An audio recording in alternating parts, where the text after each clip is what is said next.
আবু বকর রাদিয়াল্লাহু আনহুর সিদ্ধান্ত ছিল একদম কঠোর।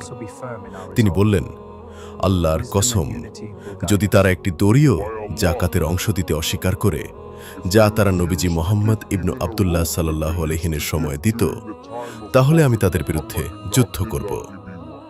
তার এই দৃঢ়তা সবাইকে অবাক করে দিল। এমনকি ওমর ইবনু আল খাত্তাব রাদিয়াল্লাহু আনহু প্রথমে বলেছিলেন, কিভাবে আপনি তাদের বিরুদ্ধে যুদ্ধ করবেন যারা লা ইলাহা ইল্লাল্লাহ বলছে?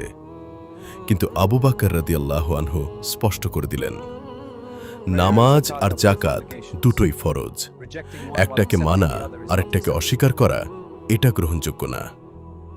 এই কথা শুনে উমর ইবন আল খাত্তাব রাদিয়াল্লাহু আনহু বুঝতে পারলেন, এটাই সত্য, এটাই সঠিক পথ।